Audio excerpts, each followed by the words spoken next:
Hola, bienvenidas y bienvenidos. Para nosotros es muy importante que podamos retomar este diálogo que se dio el 25 de marzo del 2019, donde el presidente desde Veracruz hablaba acerca de las identidades que hay en México y que convocaba a que platicáramos y discutiéramos acerca de este interesantísimo tema y que tan importante es para que nos demos formación y nos demos, como dice la palabra, una identidad. Es por eso que hemos empezado una serie de pláticas, de diálogos, de conversaciones y de charlas con distintos actores políticos, amigos, con los que vamos a intentar dilucidar las diferentes identidades que tenemos para que podamos encontrar cuál es nuestra identidad dentro de todo este vasto mundo de identidades. Por eso es que el día de hoy estamos aquí en la Casa Museo del Pulque con nuestro amigo Luis, su director, quien nos ha abierto las puertas de par en par para que podamos llevar a cabo estas pláticas y podamos, mientras lo hacemos, degustar uno de estos exquisitos pulques, esta exquisita bebida prehispánica mexicana que tanta identidad nos da. Muchísimas gracias, Luis, por abrirnos esta puerta. Platícanos, ¿qué es el pulque dentro de la identidad del mexicano? Muchísimas gracias a ti, amigo. Y pues bueno, bienvenidos al Museo del Pulque y las Pulquerías, el cual, como bien lo comentas, vela por el rescate de las tradiciones, usos, oficios y costumbres del México popular. La bebida, a lo largo del tiempo, desde la época prehispánica, pues bueno, tiene todos estos dotes rituales, ceremoniales, ancestrales, que nos han dado identidad y pertenencia como mexicanos a lo largo de la historia, no solamente en la cultura, sino en la política y en la misma sociedad. Chava Flores raya por ser uno de los artistas que ha pintado las pulquerías y todo su léxico y toda su vivencia dentro de sus canciones. Tenemos que en las pulquerías también surgen las culturas populares mexicanas, como la cartonería, como el muralismo, como el grabado, que justo retoman estas luchas sociales, estas luchas que vienen desde abajo, que tratan de cambiar un poco el presente y velar justamente por una cultura horizontal y una cultura más circular. Entonces tenemos toda esta cosmovisión de la cultura mexicana y estas identidades en la pulquería, pero también en la bebida.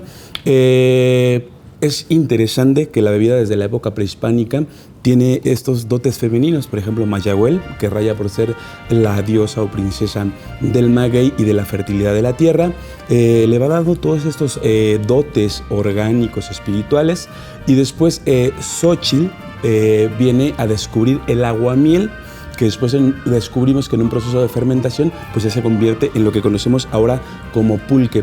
Y pues bueno, desde esa época hasta la actualidad, los procesos de elaboración son los mismos.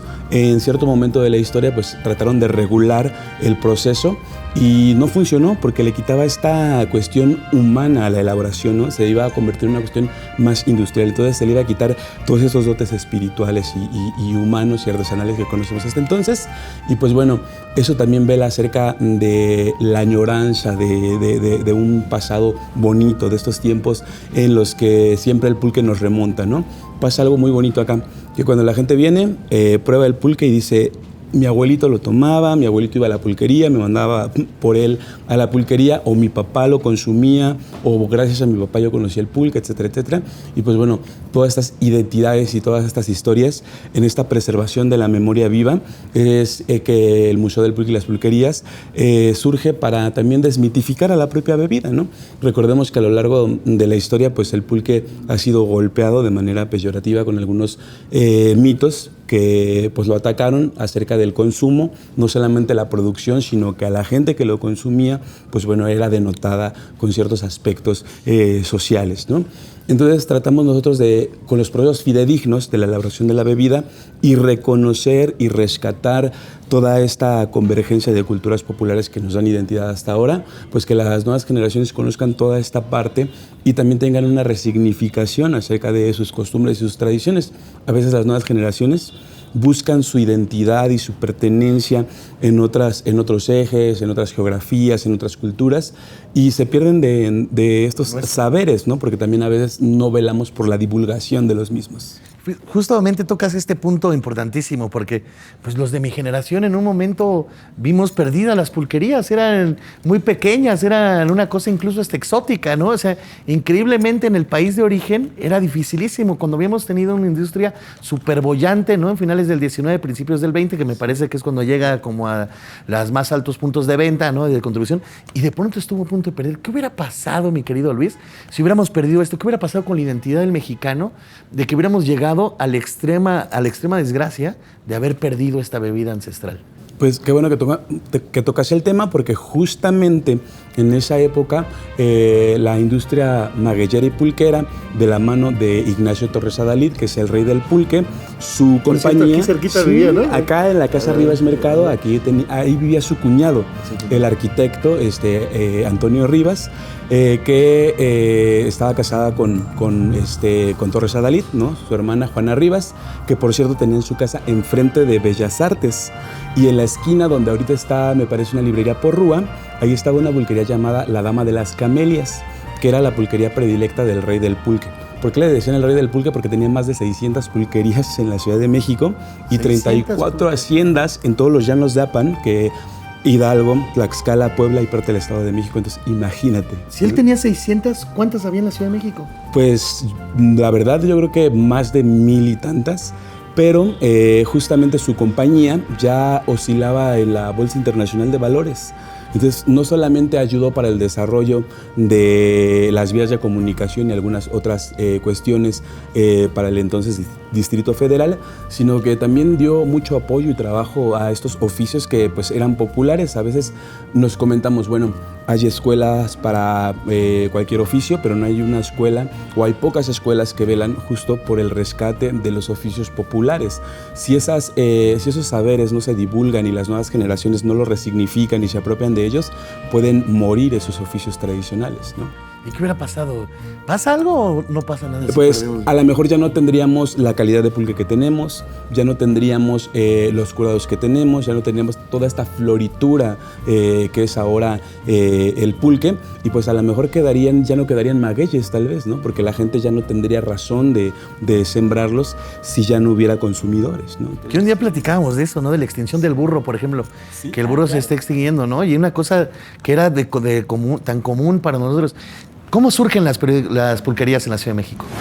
Fíjate que esa es una pregunta muy interesante, porque como te comenté, los llanos de Apan surgen por ser los productores principales de la bebida, pero los consumidores principales comienzan a ser los capitalinos por esta migración de buscar oportunidades de trabajo en la capital. Entonces traen estas costumbres de beber y empiezan a buscar pulque en la Ciudad de México o en el Distrito Federal, y entonces empiezan a ver las personas que eso es una gran fuente de ingresos. Entonces comienzan a comercializarlo de las orillas de la ciudad, del Estado de México, de Puebla, de Tlaxcala, y comienzan a surgir estos expendios de pulque y empieza a tener gran auge. Con el surgimiento de las culturas populares y de los movimientos revolucionarios y sociales, estos centros de venta de pulque pues comienzan a ser más visitados y más visitados con gran afluencia. Entonces es por eso que las pulquerías de abolengo surgen en el Distrito Federal, por el consumo. Y todo es una industria muy fuerte, ¿no? En todos los alrededores, ¿no? Hidalgo, Tlaxcala. ¿Por qué hay? O sea, hay por la cuestión de la tierra o la costumbre, ¿qué es? ¿Por qué hay? Un tanto el clima, sobre todo, y también los saberes ancestrales que Hidalgo y Puebla desde hace muchísimos años ya rayan por ser los principales productores. Entonces van heredando estas recetas de generación en generación por la especie también del maguey. Pero en el Distrito Federal se les da esta identidad, y se les va dando esta identidad a las pulquerías como un centro lejos de consumo de pulque, un centro histórico para compartir cultura, para compartir la andanza del día a día, y es por eso que comienzan también los curados. Por ejemplo, los curados fueron creados y elaborados en las pulquerías de la Ciudad de México. Esto es porque viene el declive del consumo del pulque, y entonces los pulqueros comienzan a decir: ¿qué hacemos para llegar a los paladares de de las nuevas generaciones. Empieza la competencia de las cantinas, que comienzan con estos cócteles, ¿no? Esta elaboración de cócteles, donde hay una combinación de frutas, etcétera, etcétera. Y ellos tratan de imitar esta coctelería que había en las cantinas con el pulque.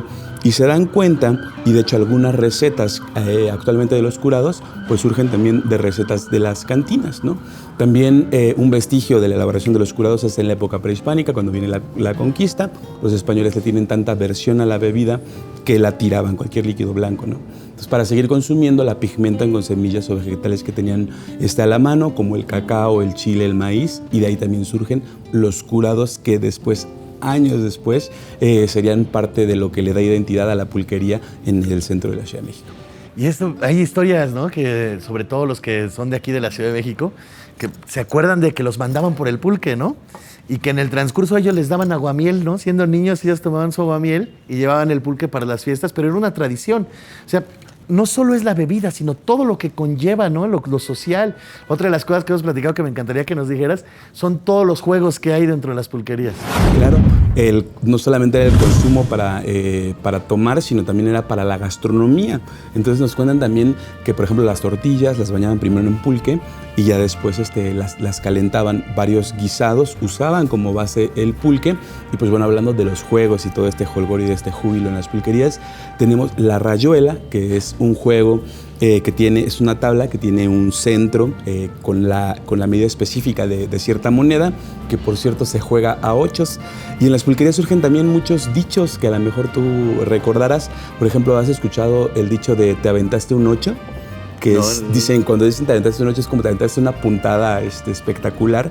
Y esto es porque la rayuela se juega a ochos, es decir, que tu moneda entre en el centro de la rayuela, eso es un ocho, ¿no? Entonces se podría jugar a 3 ochos, a 5 ochos, a 10. Y cabe resaltar que en las pulquerías no se apostaba dinero, se apostaba a la siguiente ronda de pulque, etcétera, etcétera. Pero todo era pulque. Que por cierto, también un juego de baraja española. Ahí surge el dicho de los mirones son de palo. ¿Los has escuchado ese? Sí, claro. Bueno, esto es porque imagínate que estamos tú y yo en la pulquería y están todos los demás consumidores. Y yo te digo, yo te reto, y si pierdes, pagas la siguiente ronda, pero para todos los de la pulquería, ¿no? Entonces todos se juntaban a ver ese juego, porque ganara que ganara iban a consumir pulque, ¿no?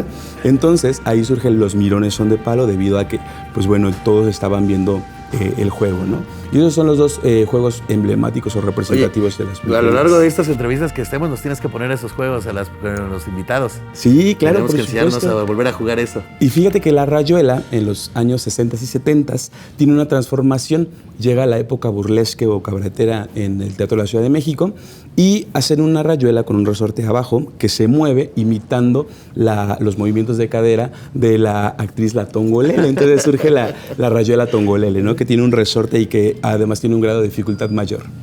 Bueno, pues vamos a ir conociendo todo esto que nos va a estar platicando de pulque, porque aparte hay que venir a conocer el museo, que es interesantísimo, que ahí hasta nos explicas cómo se rayaba, ¿no? Cómo se consume, cómo a veces se tiraba. Aquí tenemos un mural haciendo homenaje, ¿no? A toda la cultura del pulque, que me decías tú que se tiraba, si era de muy buena o de muy mala calidad, y cosas como esas vamos a ir encontrando a lo largo de estos programas en los que tú nos vas a ir conduciendo también a lo largo de lo que significa la identidad del pulque y esta relación que tenemos con Mayagüel y con nosotros mismos y con nuestros orígenes. Claro que sí, amigo. Muchísimas gracias.